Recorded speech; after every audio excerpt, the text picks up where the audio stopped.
Bell बजाओ और समा की खबर से बाखबर हो जाओ। तो इससे क्या होगा?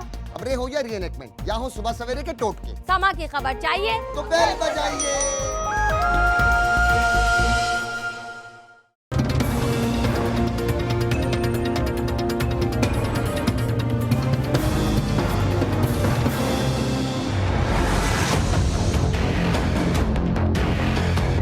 गवर्नमेंट ही ऐसी है, इस सुकून से जीने नहीं देगी। पनामा केस ऐसे खत्म नहीं होगा बम फाड़ने से या बच्चों को मारने से। मुझे पता था कि यहाँ पे ब्लास्ट होने वाला है। अगर मुझे पता है तो गवर्नमेंट को क्यों नहीं पता? कहाँ पे है सारी सिक्योरिटी, पुलिस कहाँ पे है? दहशत गर्दी इंटरनेशनल फिगर है 75 से 80% पाकिस्तान में कम हुई है। वो लोग जिनकी कमर टूट चुकी है वो कुछ थोड़ा बहुत अपने जौहर दिखाने की कोशिश कर रहे हैं।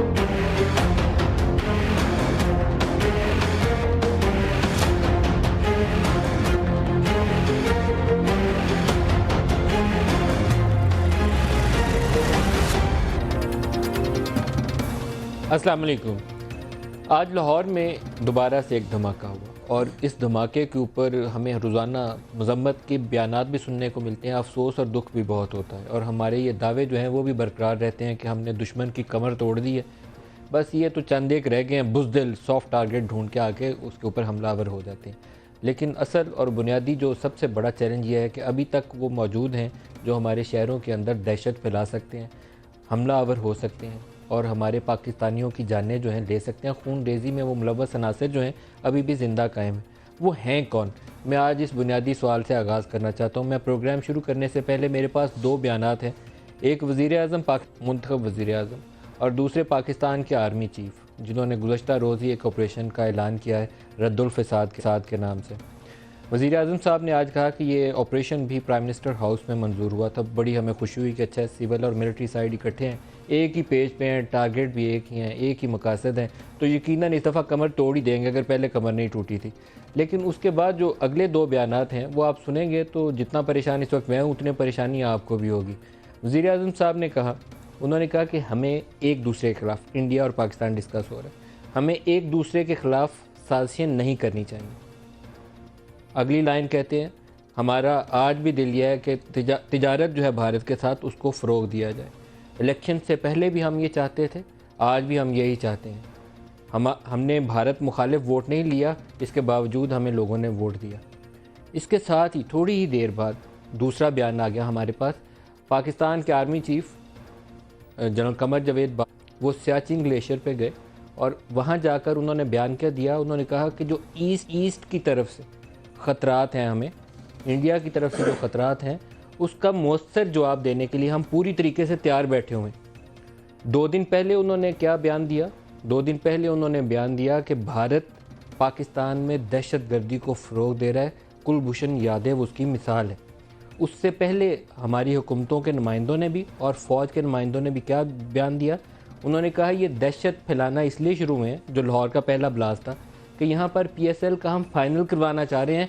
तो ये भारत की असल साजिश और कमीनगी ये है कि PSL 2 का फ़ाइनल जो है ये लाहौर हो ही ना पाए। आज हम कहते हैं कि नहीं, हम भारत से तिजारत चाहते हैं, हमें एक दूसरे के ख़िलाफ़ साजिश नहीं करनी चाहिए। तो वज़ीर-ए-आज़म साहब, मेरे ख़्याल में या तो आप अपने ख़्यालात जो हैं उसमें थोड़ी सी ट्रांसपेरेंसी लाइए, क्लैरिटी लाइए, वजाहत हमें दीजिए कि हक़ाइक़ क्या हैं। आप बात दुरुस्त कर रहे हैं या दूसरे बात दुरुस्त कर रहे हैं, या कुछ ऐसी कन्फ्यूजन है, कुछ ऐसा इबहाम है जो आपके अंदर क्लियर नहीं है। क्योंकि वज़ीर-ए-आज़म पाकिस्तान को, हेड ऑफ़ द गवर्नमेंट को, chief executive of the country को इतना कंफ्यूज नहीं होना चाहिए। ऐसे मौके के ऊपर जब पूरी दुनिया को हम ये बावर करवाने की कोशिश कर रहे हैं कि भारत अफ़गानिस्तान के रास्ते, ये जो जमातुल अहरार वाले हैं, दाइश वाले हैं, इनके ज़रिए जिन लोगों को हमने ऑपरेशन करके पाकिस्तान से भगाया था, उनके ज़रिए उनको असला और पैसा दे के पाकिस्तान में दहशत फैला रहा है। आज आप कहते हैं कि वो नाम ही नहीं, जिक्र ही नहीं, उसका तज़किरा ही नहीं। कहते हैं कि जो बात हम इलेक्शन से पहले सोचते थे आज भी वही है और एक दूसरे के ख़िलाफ़ साजिश नहीं करनी चाहिए। मैं दोनों बयानात आपको सुनाऊंगा। एक पहले क्या हुआ था, वाक़या ये हुआ था जिस दिन कुलभूषण यादव पकड़ा गया और यहाँ हमने, हमारी फ़ौज वाले नुमाइंदे जो थे उस वक्त, उन्होंने कहा कि हमने बहुत बड़ा जासूस पकड़ लिया भारत का, ये हमारी बड़ी कामयाबी है, हमने एक सर्विंग रॉ ऑफिसर जो था उसको गिरफ़्तार कर लिया। वज़ीर-ए-आज़म उसी दिन लंदन पहुँचते हैं, उतरते हैं एयरपोर्ट के ऊपर और उनसे सवाल होता है। तो उस सवाल के जवाब में वज़ीर-ए-आज़म ने क्या कहा और आज वाला बयान एक दूसरे के खिलाफ साजिश वाला। दोनों में आपको बारी बारी सुनवाऊंगा। पहले एक बयान सुनवाते हैं, प्रोड्यूसर साहब प्ले करिएगा। हम हिंदुस्तान के साथ अच्छे ताल्लुकात चाहते हैं, हम एक अच्छे नेबर्स बन के रहना चाहते हैं, एक दूसरे के साथ अपनी तजारत भी बढ़ाना चाहते हैं। वो कोई बुरी ख्वाहिश नहीं है, ना थी। हमारी कैंपेन में इंडिया बैशिंग नहीं थी और उसके बावजूद आप देखें कि कौम ने हमारे मैनिफेस्टो पे वोट दिए हमें। तो हिंदुस्तान में कई मरतबा पाकिस्तान बैशिंग होती है इलेक्शनों में, लेकिन हमने इस रवायत को ख़त्म कर दिया है, जो कि अच्छी बात है।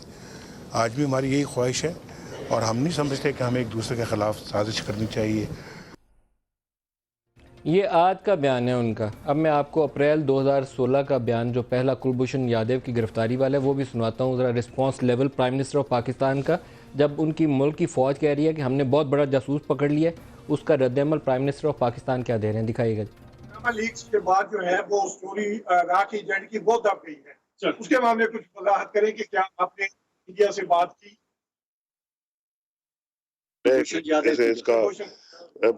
इसका क्या रिलेशनशिप है?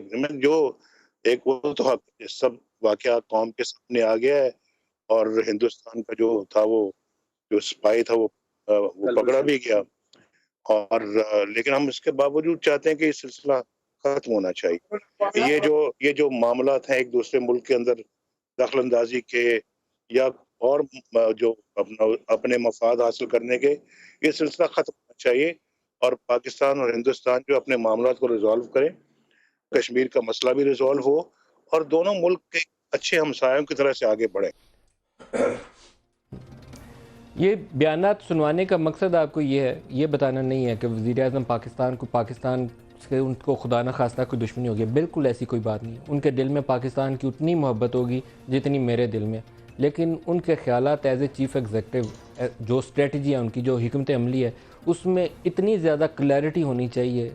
वो जो कौम के ख़यालात हैं उसकी रिफ्लेक्शन हो, जो पाकिस्तान का मुफाद है उसको किस तरीके से मुअस्सर तरीके से दुनिया के सामने पेश करना है, उसका उनके पास एक खाका होना चाहिए। ये नहीं होना चाहिए कि साथ आप एक दिन हमें बताइए कि आप अफ़गानिस्तान के रास्ते वो आके पाकिस्तान में बम धमाका करके 100 बंदों को मार गया, अगले दिन आप अपनी उनसे तजारत बढ़ाने और मोहब्बत करने की बातें कर रहे हो। आइडियल सिचुएशन में आपको को एग्जिस्टेंस का असूल बरकरार रखना चाहिए, लेकिन एक वक्त में एक बात करें तो ज़्यादा मुनासिब होगा। जब आपके मुल्क की सिक्योरिटी, सलामती, इस्तेहकाम उसकी नज़र हो रहा है तो आपके ख़यालात में उसकी रिफ्लेक्शन नज़र ना आना अफसोसनाक है। और मेरे ख्याल में ये कैपेसिटी का इशू है जो प्राइम मिनिस्टर साहब को एड्रेस करना चाहिए फ़ौरी तौर पर। आज के प्रोग्राम हमारे पास इस्लामाबाद स्टूडियोज़ में जो मेहमान है डॉक्टर तारिक फजल चौधरी साहब हैं, वफाकी वज़ीर भी हैं और सीनियर रहनुमा भी हैं PMLN से। आपको खुशामदीद कहता हूँ प्रोग्राम में। कराची से हमारे साथ होंगे डॉक्टर आरिफ अलवी साहब। डॉक्टर आरिफ अलवी साहब पाकिस्तान तहरीक इंसाफ से, आपको भी खुशामदीद कहता हूँ। और जनरल गुलाम मुस्तफ़ा साहब डिफेंस एनालिस्ट लाहौर से हमारे साथ हैं, आपको भी जनरल गुलाम मुस्तफ़ा साहब खुशामदीद कहता हूँ।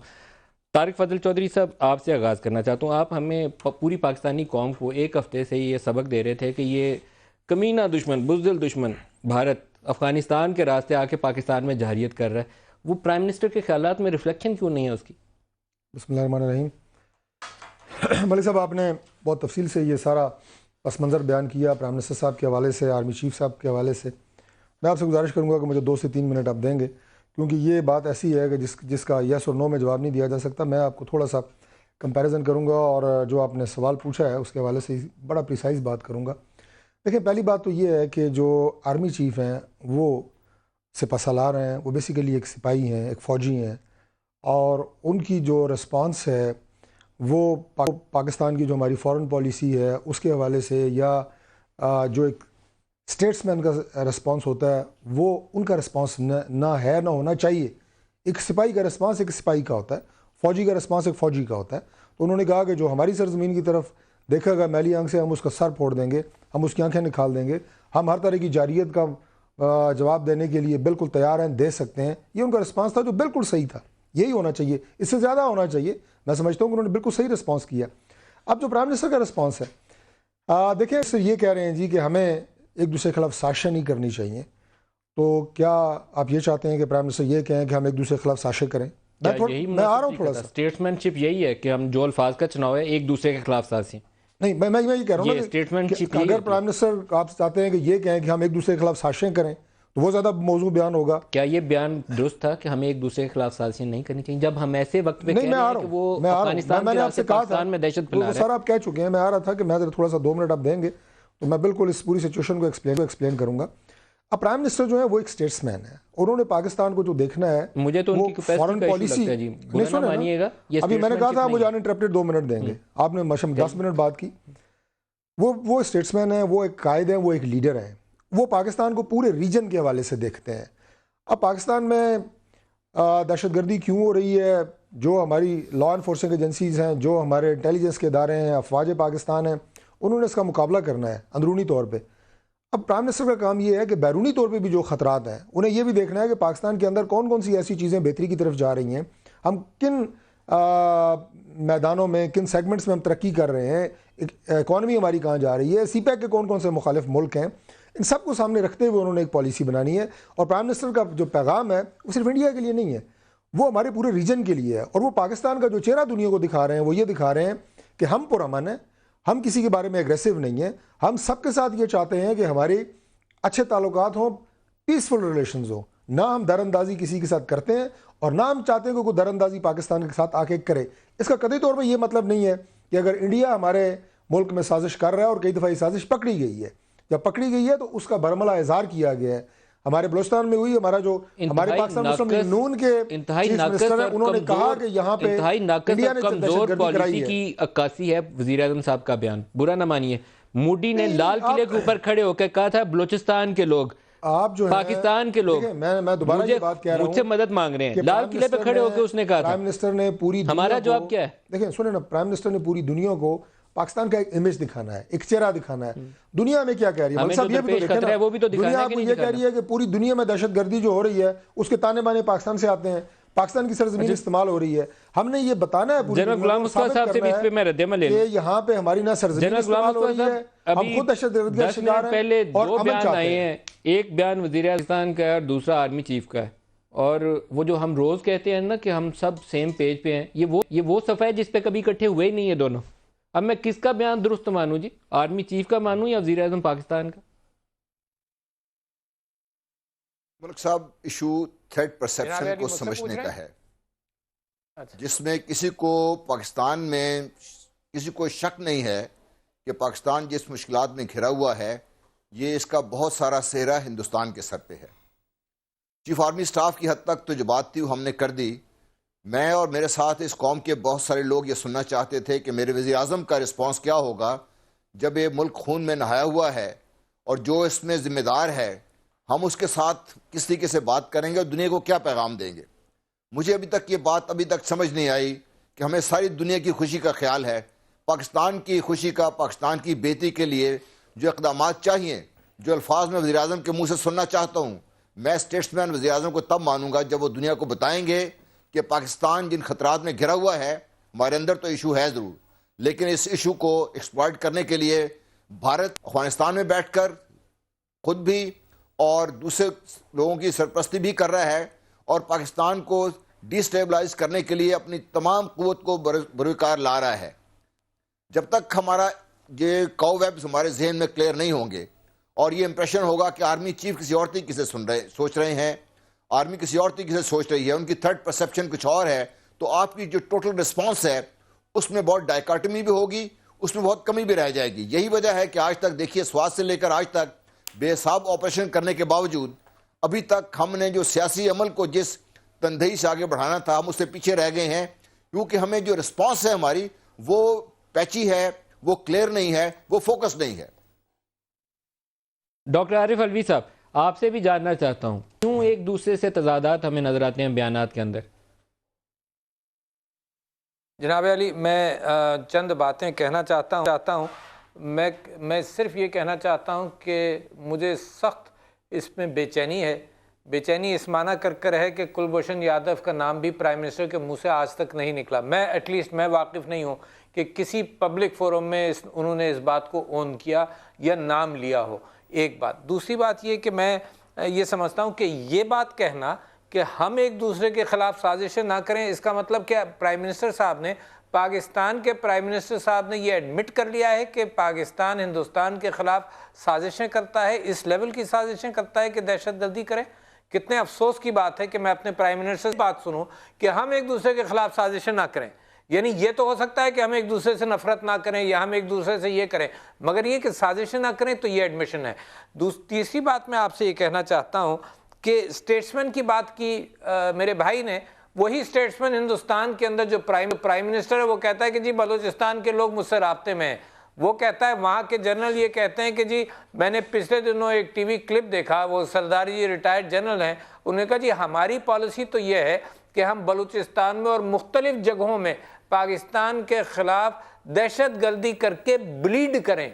ये लफ्ज़ मैं सुना रहा हूँ कि उन्होंने कहा कि ब्लीड करें ताकि पाकिस्तान का फोकस जो कम से कम इखलाकी एतबार से वो कश्मीरियों के साथ है तो वो कश्मीरियों का साथ छोड़ दे। और प्राइम मिनिस्टर साहब एक ताजिर, एक बिजनेसमैन है, सारी चीज़ें वो तिजारत की बुनियाद पर अगर देखना चाहते हैं तो पाकिस्तान की अपनी साख, पाकिस्तान की अपनी एग्जिस्टेंस तिजारत के पर दांव पे नहीं लगाई जा सकती। बहुत बड़ा डिससर्विस है। ये डॉन लीग्स की कंटिन्यूएशन नज़र आ रही है मुझे। डॉन लीग्स में भी यही कहा गया था, इसी से मिलती जुलती बातें की गई थी कि जिसके अंदर ये ऐसा लगता था जैसे कैबिनेट के अंदर ये बात एडमिट कर ली गई है कि हम लोगों ने, पाकिस्तान ने वहां साजिशें की हैं हिंदुस्तान के खिलाफ। आरिफ अलवी साहब, ये मुतज़ाद सोच की अक्कास है जी, ये मुतज़ाद सोच की अक्कास है। मैं इसमें कोई उनका नेगेटिव बिजनेस इंटरेस्ट नहीं डालता, लेकिन ये मुतज़ाद सोच की अक्कास है, बिल्कुल टोटली एक दूसरे से अपोजिट डायरेक्शन में खड़े हैं। सोच का कोई बैकग्राउंड होगा नदीम मलिक साहब, मुतज़ाद सोच का कोई बैकग्राउंड होगा।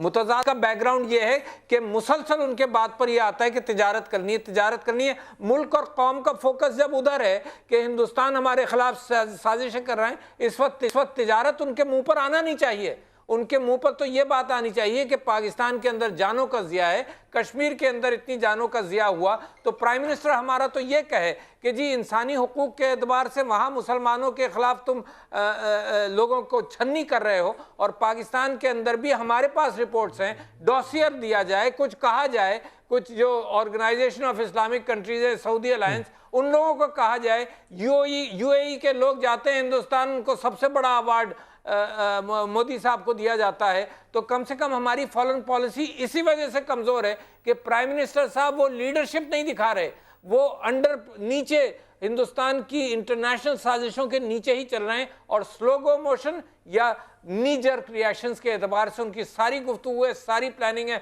कोई फॉरेन मिनिस्टर नहीं है। तारिक फजल साहब से भी पूछें, तारिक फजल चौधरी साहब, फॉरेन पॉलिसी के मैदान में क्या आपकी हुकूमत वो लीडरशिप दे पाई है जो मौजूदा दौर के चैलेंजेस थे उससे निपटने के लिए दरकार थी? मलिक साहब, फॉरेन पॉलिसी पाकिस्तान की बाकी जो आपके इदारे हैं या बाकी जो पाकिस्तान के अंदर हमारे हालात हैं, चाहे वो टेररिज्म के हवाले से हों, वो मईशत के हवाले से हों, उनसे अलग नहीं होती। इन सब को मजमूई तौर पर अगर आप देखेंगे तो मैं बिल्कुल बड़े वसूख से ये बात कहूँगा, और इसे आप मानेंगे कि 2013 के पाकिस्तान से हमारा आज 2017 का पाकिस्तान बहुत बेहतर पाकिस्तान है। इसकी वजह सिर्फ एक ना सिर्फ फॉरेन पॉलिसी है, ना सिर्फ कोई हमारी इक़्तिसादी पॉलिसी है, ये सारा मिलके ही पाकिस्तान को आगे लेके जा रही है। और अरब वर्ल्ड से ट्रेडिशनली हमारी बड़ी गर्मजोशी होती थी, अब अरब वर्ल्ड जो है आपका इंडिया जाके मोदी से जफ्फियां डाल रहा है। आपने बिल्कुल सही कहा, जो मैंने पहले बात की है फॉरेन पॉलिसी की कामयाबी है, जो मैंने अभी जो बात इससे पहले की है, अब आप उसी बात की मेरी की तायीद कर रहे हैं। वो ये है कि पाकिस्तान का इमेज क्या है, पाकिस्तान का चेहरा पूरी दुनिया को हमने क्या दिखाना है। अभी जो पाकिस्तान के अंदर जो अभी रिसेंट टेररिज्म हुआ है, जो धमाके हुए हैं, कीमती इंसानी जानों का नुकसान हुआ है, ये बात साबित हुई है कि अफगानिस्तान की सरजमीन इस्तेमाल की गई है। किसने की है? दहशतगर्दों ने की है, खुद से या उसके पीछे कोई और आपका होंगे, यकीनन होंगे। कौन सा मुल्क था? देखें, अब ये चीजें आ रही हैं आगे, अगर इंडिया उसमें होगा तो बताया जाएगा, कुछ छुपाया नहीं जाएगा बिल्कुल भी। लेकिन मैं इतनी झिझक है इंडिया का नाम, बिल्कुल नहीं। लेकिन देखें, मैं आपको असल दुश्मन को मैं जिस तरफ जा रहा हूँ, आप मुझे वो बात नहीं करने दे रहे। मैं ये कहना चाह रहा हूँ कि वो सरजमीन इस्तेमाल हुई अफगानिस्तान की, काबीना में केस आता है अफगान महाजरीन का, और जो सैफरान मिनिस्ट्री है, मैं खुद बैठा था कैबिनेट मीटिंग में, उन्होंने कहा जी कि हम जल्द अज जल्द इनको वापस भिजवाते हैं। प्राइम मिनिस्टर ने वहाँ भी कहा कि नहीं, हमने इतना अरसा इन्हें मेहमान रखा है, अब कोई 30 बरस से भी ज़्यादा शायद हो गए हैं, हम इनको इस तरीके से वापस भेजेंगे ताकि इनकी दिल आज़ारी ना हो। 2 दफ़ा प्राइम मिनिस्टर के कहने पर वो डेट एक्सटेंड हुई है। यानी हमारा पाकिस्तान का जो एक आप ये कहें कि जो इमेज पूरी दुनिया को हमने दिखाना है, वो सिर्फ नीर जर्क रिस्पॉन्स से नहीं आ सकता कि जनाब उसने इधर किया तो फ़ौरन उसको उधर भी कर दें। बुलाया गया, उनके सफ़ीर को बुलाया गया, उन्हें लिस्ट दी गई कि फ़लाँ फ़लाँ मतलूब लोग आपके पास हैं।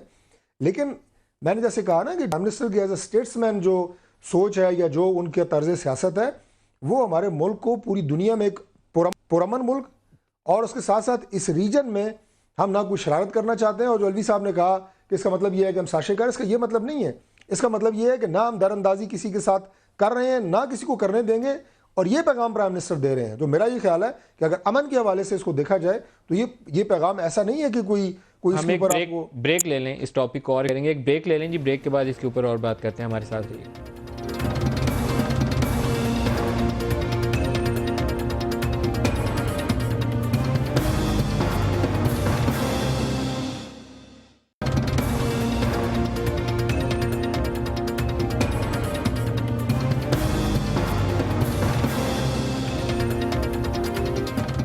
Welcome back. जनरल गुलाम मुस्तफ़ा, अगर हमें मालूम है कि इंडिया अफ़गानिस्तान के रास्ते ये पाकिस्तान में दहशत फैला रहा है, तो हमारी स्ट्रेटजी क्या होनी चाहिए? उसका कोई रास्ता भी तो होना चाहिए ना। लाहौर में आज तुम्हारा धमाका हुआ भी डिफेंस के अंदर है, कोई आम जगह पे नहीं हुआ कि राह चलते कहीं फेंक गया कोई बम। क्या करना चाहिए हमें? कि सबसे पहले तो मैं समझता हूँ चीफ एग्जेक्टिव और उनकी टीम के जहन में कॉवेब्स जो हैं ये क्लियर होने चाहिए। दुनिया हमें सिर्फ इसलिए एक्सेप्ट नहीं करेगी कि हम अच्छी अच्छी बातें करते हैं, दुनिया में उस वक्त एक्सेप्ट करेगी जब हम अपने मफादात की निगहदाश्त के लिए खड़ा होना जानते हों। अल्हम्दुलिल्लाह पाकिस्तान को अल्लाह ताला ने हर किस्म की ताकत अता की है। आज अगर दुनिया पाकिस्तान की तरफ मुतवज्जो है तो वो किसी मियां नवाज शरीफ का या मेरा उनके साथ प्यार नहीं है, इसलिए कि पाकिस्तान दुनिया की ज़रूरत है। ये हम अपनी ताकत को समझें इसको, नंबर एक। नंबर दो, देखिए ये ऐसी गेम है जिसको दो खेल सकते हैं, और पाकिस्तान इस गेम को बहुत अच्छी तरह खेलना जानता भी है। अगर हमने अपने आप खुद अपने हाथ पाँव बांध लिए हैं तो कसूर भारत का नहीं है, कसूर हमारा अपना है। अगर हम इंटरनेशनल फोरम पर बात करते हुए घबराएंगे और इंटरनेशनल फोरम पर हम अपनी जो भी हमारे पाकिस्तान के ख़तरात हैं या पाकिस्तान के इन ख़तरात का सामना है वो खुलकर बयान नहीं करेंगे, और दुनिया को ये पता नहीं चलेगा कि पाकिस्तान अपने मफादात की निगहदाश्त के लिए किस हद तक जाने को तैयार है, दुनिया आपकी बात कभी नहीं सुनेगी। भारत तो बिल्कुल नहीं सुनेगा। भारत की जो साइकी में जो कमज़ोर आवाज़ उठेगी वो कभी नहीं सुनेगा, वो जब तक मजबूत आवाज़ नहीं उठी। इसमें दो बड़ी इंपॉर्टेंट, लेकिन जनरल साहब उसको न्यूट्रलाइज करने के लिए हमें कोई पाकिस्तान के अंदर भी तो स्ट्रेटजी बनानी चाहिए ना जी। रोज आए वो दहशतगर्द और आके बम फोड़ के चले जाए, तो ये भी तो तरीकाकार दुरुस्त नहीं है। यही मैं अर्ज कर रहा हूँ जी कि पाकिस्तान को अपने आप को अंदरूनी तौर पर मजबूत करते हुए हमारे पास अल्लाह ताला ने जो भी इंस्ट्रूमेंट से पॉलिसी दिए हैं, चाहे वो डिप्लोमेसी है, चाहे diplomacy backed up by what ever force necessary है, वो है। जब तक पाकिस्तान अपना पूरा जो भी पॉलिसी साजी है इसको वाज़े तौर पर खुद अपने लिए क्लियर नहीं करेगा, और हमारे जो सारे इंस्ट्रूमेंट्स हैं, जो भी हमारे एलिमेंट्स हैं, वो सारे यकजा होकर ये सोच नहीं करेंगे, और दुनिया को इसका पता नहीं होगा, और दुनिया को इसका कहीं जरूरत पड़ेगी तो मुजाहरा देखने में नहीं आएगा, तो फिर देखिए मलक साहब, मैं फौजी आदमी, मैं समझता हूँ कि कमज़ोर आदमी की कोई आवाज़ नहीं छूटता, उस शख्स की कोई आवाज़ नहीं सुनता। अच्छा डॉक्टर आरिफ अलवी साहब, इस पे मेरे ख्याल में आप पॉलिटिशियंस को, सियासी जमातों को भी अपनी जिम्मेदारी आप लोगों ने अदा नहीं की है। एक वफाकी वजीर का बयान ये है कि ये यूएई वाले भी बलूचिस्तान के अंदर गड़बड़ में मुलव्वस हैं, सी पैक वगैरह, और ये जो पोर्ट हम बना रहे हैं उससे ग्वादर वाले इशू के ऊपर वो भी ज़्यादा खुशी नहीं है। अभी हमने रिसेंटली उसकी रिफ्लेक्शन देख भी ली, कितना उन्होंने गर्म जोशी के साथ इंडिया के साथ ताल्लुकात को आगे बढ़ाया। एक तरफ आपके पास ईस्टर्न बॉर्डर का चैलेंज था, दूसरी तरफ आपका वो वेस्टर्न बॉर्डर आपका जो है हॉस्टाइल हो गया आपके लिए, वहाँ से दहशतगर्द आ रहे हैं। अरब वर्ल्ड जिसको आप समझते थे हमेशा से कि वो हमारे सारे सज्जन हैं, वहाँ से दुश्मनी शुरू हो गई है, तो आप कहाँ स्टैंड करते हैं? फिर तो आपकी स्ट्रेटजी नाम की चीज़ ही कोई नहीं है मुल्क के पास। जनाब अली, मैं आपसे ये बात करना चाहता हूँ कि जैसे आपने ख़ुद फरमाया और मैंने भी आपसे अर्ज़ किया था कि यूएई का जो बादशाह हैं वो जब गए तो इंडिया ने हाईएस्ट अवार्ड, इंडिया ने बल्कि मोदी साहब को उन्होंने हाईएस्ट अवार्ड पहनाया। तो मैं जो मुसलमान दुनिया है उसके अंदर भी पाकिस्तान की पॉलिसी कम से कम इतनी ज़रूर फेल है कि वो हमारे साथ खड़ी नहीं होती, न कश्मीर के मामले में खड़ी होती है, न किसी और मामले में। अगर कोई दोस्त आपके साथ मुसलसल खड़ा है वो सिर्फ चाइना है, और चाइना का एक देरीना ताल्लुक़ हमारे साथ है जो बहुत अरसा पहले 60s के अंदर शुरू हुआ था, वो है। उसके अलावा मैं आपको एक छोटी सी मिसाल देता हूँ। कुलभूषण यादव जो है वो कर्नल लेवल का आदमी है, कर्नल लेवल का आदमी गिरफ्तार हुआ पाकिस्तान में, उसने कबूला, सब कुछ किया। मैं आपको चैलेंज से कहता हूं कि अगर हिंदुस्तान को कोई कप्तान भी मिल जाता हमारा या लेफ्टिनेंट मिल जाता हमारा, तो वो ये मामला सिक्योरिटी काउंसिल में ले जाकर वो हमें दहशतगर्द करार दिलवा चुका होता कि जी एक सर्विंग ऑफिसर को हमने हिंदुस्तान से पकड़ा है, जो सर्विंग ऑफिसर पाकिस्तान से आया था। आप जरा इमेजिन कीजिए और तसव्वुर कीजिए कि हमने इतने बड़े आदमी को पकड़ा और हमारी फौज ने कहा कि जनाब बहुत बड़ा आदमी गिरफ्तार हुआ, लेफ्टिनेंट कर्नल लेवल का सर्विंग इंडियन ऑफिसर गिरफ्तार हुआ, और आपका ये हाल है कि जी न प्राइम मिनिस्टर साहब उसका नाम ले पा रहे हैं, ना उसको इंटरनेशनल फोरम्स में कुछ कह पा रहे हैं। क्या गलत आदमी पकड़ा, क्या झूठ बोला जा रहा है पाकिस्तान से और दुनिया से? और अगर सच है तो इसको डंके की चोट पर आप काम करते। यानी इतना अच्छा मौका, यही कश्मीर की आज़ादी के एतबार से जो वहाँ नारे लग रहे हैं, जो लोग मर रहे हैं, उसके एतबार से हुकूमत ने काम किया। मेरा कहना ये नहीं है कि नहीं किया, मगर ये कि क्वांटम के एतबार से 10% नहीं है जो तारिक फजल साहब से पूछते हैं इंटरनेशनल मीडिया में जो चौधरी साहब, ये कुलभूषण के ऊपर इतना डिफेंसिव क्यों है? बिल्कुल डिफेंसिव नहीं है। प्राइम मिनिस्टर के मुंह से कोई याद हो पड़ता हो, तारीख बताइए कब आपने सुना था कुलभूषण का नाम? बात ये जी, कोई एक डेट बता दें। मैं आपको एक बात बता देता हूँ कुलभूषण के हवाले से, ना तो हम डिफेंसिव हैं और ना कुलभूषण को कोई हमने यहाँ से कोई स्पेशल त्यारे के ज़रिए जो है वो इंडिया भिजवा दी है, ऐसी बात नहीं है। जो उसके जुर्म हैं, जो उसे तफसीलात मिल रही हैं या मिली हैं, वो ज़ाहिर है इंटेलिजेंस के इदारे उनसे ले रहे हैं और वो पाकिस्तान का मुजरिम है अगर उसने पाकिस्तान में जासूसी की है। ये जो बातें आपने की ना सियासी जमात के हवाले से कि सियासी जमातों, ये बहुत अहम बात है। इन्हें करना चाहिए पीटीआई वालों को। बड़ी अहम बात की है, नहीं कर रहे, वो इनकी खामी है पीटीआई वालों की, इस इशू के ऊपर काम नहीं कर रहे। मैं अर्ज करता हूँ कि देखिए, राना सनाउल्लाह साहब लाइन पे, अगर आपकी इजाजत हो तो मैं 2 मिनट लाहौर ब्लास्ट के ऊपर अपडेट ले लूँ। बड़ी अहम बात में राना साहब बहुत शुक्रिया, आप हमारे साथ शामिल हो रहे हैं। लाहौर में आज दोबारा धमाका हुआ, कुछ वजाहत फरमाएंगे ये क्या हुआ? कोई ये टाइम डिवाइस थी, कोई बारूद था वहाँ पे, या क्या हुआ है वहाँ पे? देखिए, ये इस हिस्से में जो है ये अभी तक जो असेसमेंट हुई है उसमें जो है वो एक राय तो ये है कि ये एक्सप्लोसिव का बड़ा शदीद धमाका था जिसकी वजह से ये इतना बड़ा लॉस हुआ।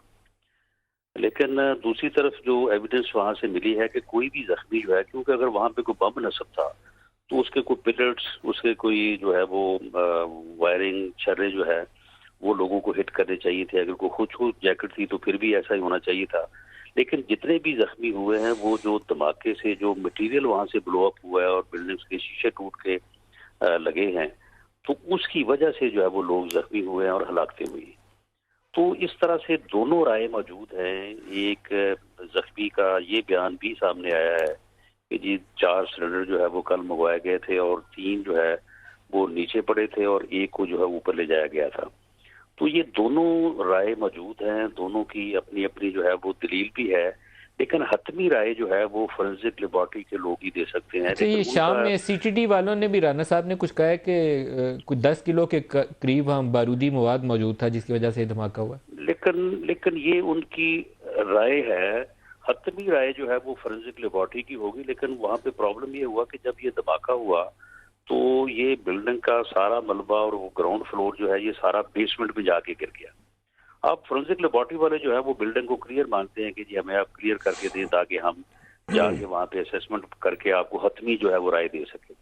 वो बिल्डिंग क्योंकि डेंजरस डिक्लेयर है, वो अभी तक क्लियर जो है वो करार नहीं दी जा सकी। लेकिन अब उसके ऊपर काम हो रहा है पिछले 2-2.5 घंटे से कि उसको कोई स्पोर्ट्स वगैरह दे के तो फिर लेबोरेटरी वालों को वो क्लियर करके दी जाए ताकि वो बिल्डिंग के अंदर दाखिल हो के तो उसके बाद जो है वो अपनी हतमी राय जो दे, और वो राय जो होगी मैं समझता हूँ वो राय जो है वो मुस्तनद होगी कि आया ये कोई एक्सप्लोसिव वहाँ पे पड़ा था या वहाँ पे कोई अदरवाइज किसी और केमिकल की वजह से जो है ये धमाका हुआ है। राना साहब एक बात सिर्फ और आपसे पूछ लूँ, ये जो लाहौर ब्लास्ट था उसकी भी तहकीक अब काफ़ी आगे तक चली, क्योंकि आप बता रहे थे कि आपने वो सारे ताने बाने मिला रही हैं।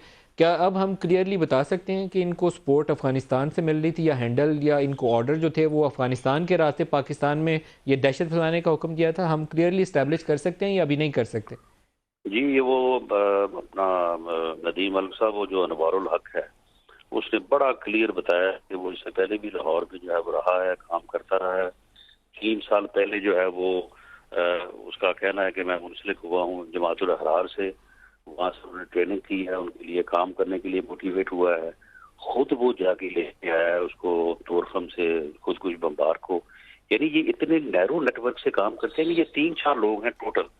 एक वो आरफ नाम का है, वो भी बाजोड़ एजेंसी का है, जिसने मैनेज करके इसको जो है वो खुद को जैकेट जो है वो लेके दी, 2 लाख रुपए उन्होंने ट्रक वालों को दिया। और उसके बाद ये पिछले 15 दिन से यहाँ पे मौजूद था, खुद कुछ बम्बार भी था और ये नवारा लाख भी था। 2 आदमी सिर्फ वहाँ पे और लाहौर में, जो उसने बताया कि सिर्फ इन 2 आदमियों को पता था मेरे मतलब कि मैं ये जो है ना मेरे साथ जो है ना ये कौन है। इसके अलावा उस यानी हाल में या उस घर में जो एक अहाता नमा है और वहाँ पे कोई 10-15 लोग जो है वो रह रहे थे, बाकी लोगों को भी ये नहीं पता था। तो इस नैरो नेटवर्क के तहत जो है इन लोगों ने जो है ये इतना बड़ा जो है वो सानिया किया है। और वो बिल्कुल बता रहे हैं कि वो उसका खालिद उमर खरसानी का बता रहे हैं, जितनी मरतबा बात हुई है उसके फ़ोन की जो डाटा मिला है उससे हर चीज़ यहाँ है। उसके बाद कोई फरमान नाम का आदमी बता रहा है जो वहाँ पे नेक्स्ट टू। सर राना साहब, एक और जो चैलेंज है वो आपको शायद उसकी बेहतर उसकी वजाहत दे पाए। एक PSL का फाइनल होना है लाहौर में और एक ये लिटरेरी फेस्टिवल वाला एक इशू था। क्या आप इस पोजीशन में हैं कि हमें यकीन दहानी करवा सकें कि अच्छी सिक्योरिटी दे सकते हैं?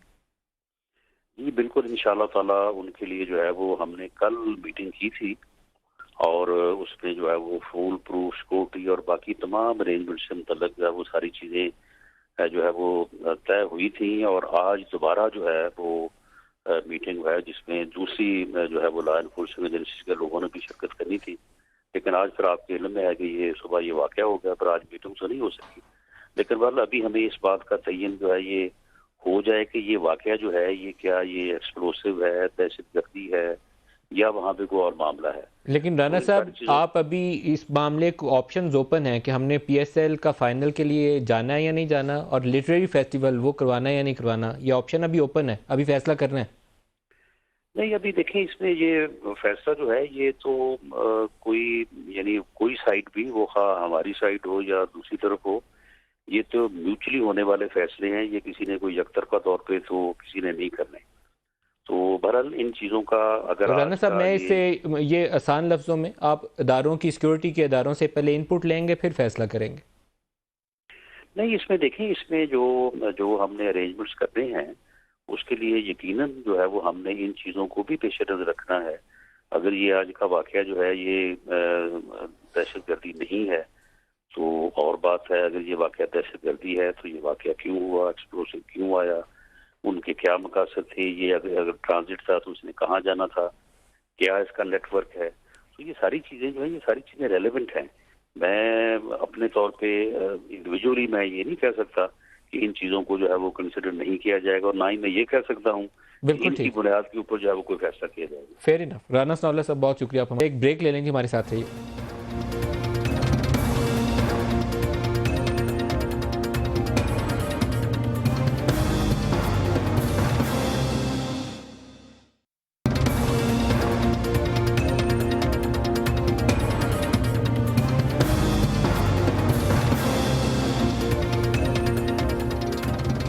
प्रोग्राम में दोबारा खुश आमदीद कहते हैं। एक मिनट तीनों मेहमानों के लिए बिल्कुल एंड के ऊपर है। जनरल गुलाम मुस्तफा, आपसे स्टार्ट करते हैं। आप हल तजवीज़ करिए, क्या इक़दामात फौरी तौर पर हमें लेने चाहिए?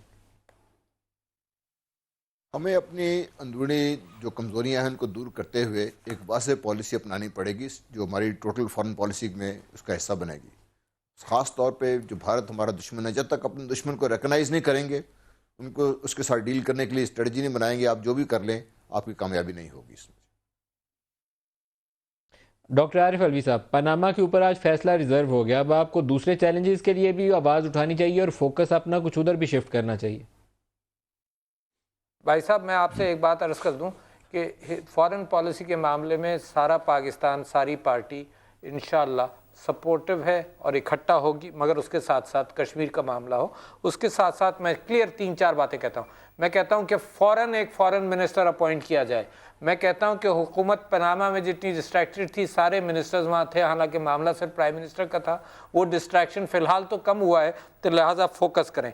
फिर तीसरी बात मैं ये कहता हूँ कि इस इशू को दुनिया की फोरम्स पर लाया जाए। जिस तरह से ये मामला निगलेक्ट हुए हैं सारे, इनको उस तरह से काम करेंगे तो मामला कहीं भी, आप सारी दुनिया में फेल हो रहे हैं इस माना करके कि आपके ऊपर इल्ज़ामात बढ़ रहे हैं और आपकी अपनी पॉलिसी बड़ी कमज़ोर है। लिहाजा और पार्लियामेंट के अंदर इस बात को बहस में लाया जाए। पार्लियामेंट में पता नहीं क्यों डिबेट करने से घबराते हैं। अगर डिबेट शुरू भी करते हैं तो वो 25-30 मेंबर बैठे होते हैं, 12 मेंबर बैठे होते हैं और वो डिबेट चलती रहती है। इंटरेस्ट लें, पार्लियामेंट को एक फोरम बनाए जहां से फॉरेन पॉलिसी निकलनी चाहिए। इससे पहले जो बात कह रहा था सियासी जमातों के किरदार के हवाले से, मैं बात वही करूंगा, वो भी आपके इस आखिरी सवाल का भी रेलेवेंस उसी जवाब में है।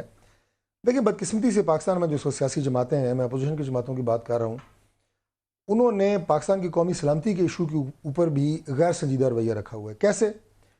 सिवाय यानी अपोजिशन जमातों का जुगतबाजी के, ताने कोसने देने के, हत्ता के मेज़ गुफ्तगू और रवैया अपनाने के, वो इसके अलावा अपोजिशन की चीज़ को समझते ही नहीं है। जो हम कौमी सलामती इशूज़ की बात करते हैं तो उसमें हमें सब एक फोरम पे होना चाहिए। कब कोशिश हमेशा करते हैं। जब हुकूमत संभाली, पार्लियामेंट का लास्ट सेशन कब हुआ जिसमें हमने कुलभूषण यादव या जो एग्रेशन है पाकिस्तान में उसको डिस्कस किया? इस इशू के ऊपर पाकिस्तान की तमाम जमातों को इकट्ठा किया, लेकिन इन्हें चाहिए अपना वजूद बरकरार रखने के लिए और मीडिया में जिंदा रहने के लिए इस तरह के नॉन इश्यूज को इशू बनाना। उन्हें तो नेशनल इश्यूज पे फोकस करना चाहिए, लेकिन पार्लियामेंट में हुकूमत का भी इश्यूज लेकर आई कि कुलभूषण यादव या अफगानिस्तान के रास्ते पाकिस्तान में दहशत फैलाई जा रही है। उसमें कश्मीर इशू के हवाले से हमने तमाम बिजनेस साइट पे करके उस पर डिटेल में गुफ्तगू हुई, सबकी राय ली गई। जब सऊदीया ने कहा कि आप अपनी अफवाज वहाँ पे भेजें यमन के इशू के ऊपर, पार्लियामेंट डिबेट नहीं हुई, कई दफ़ा हुई है। मैं आपको तसलसल, लेकिन मैं जो बात करना चाह रहा हूँ, देखिए आखिरी बात, मैं आखिरी जुमला ये कह रहा हूँ कि हुकूमत की बहुत सारी सॉफ्ट बैलीज होती हैं, लेकिन ये कौमी सलामती जो है ना, और ख़ासतौर की इंडिया का और ये इशू, ये पाकिस्तान की सॉफ्ट बैली है। ये समझते हैं कि हमारी सॉफ्ट बैली को हिट कर रहे हैं, लेकिन इस मुल्क की जो सलामती है उसके हवाले से गैर संजीदा रवैया है इनका। और जमातों को जो अपने आप को कौमी जमातें कहती हैं, इस इशू को पार्लियामान में लेके जाइए डॉक्टर साहब। ये पाकिस्तान की सलामती लेके पहले भी जाए गए हैं, दोबारा आएगा क्यों नहीं आएगा जी? पार्लियामेंट सबसे बड़ा फोरम है। सेशन रखिए पार्लियामान को और वहाँ डिस्कस करिए। डॉक्टर तारिक फजल चौधरी साहब, डॉक्टर साहब, जनरल गुलाम मुस्तफा साहब, सबका शुक्रिया। हमारे साथ रहे। आज के लिए इतना ही, इजाज़त दीजिए। खुदा हाफिज़।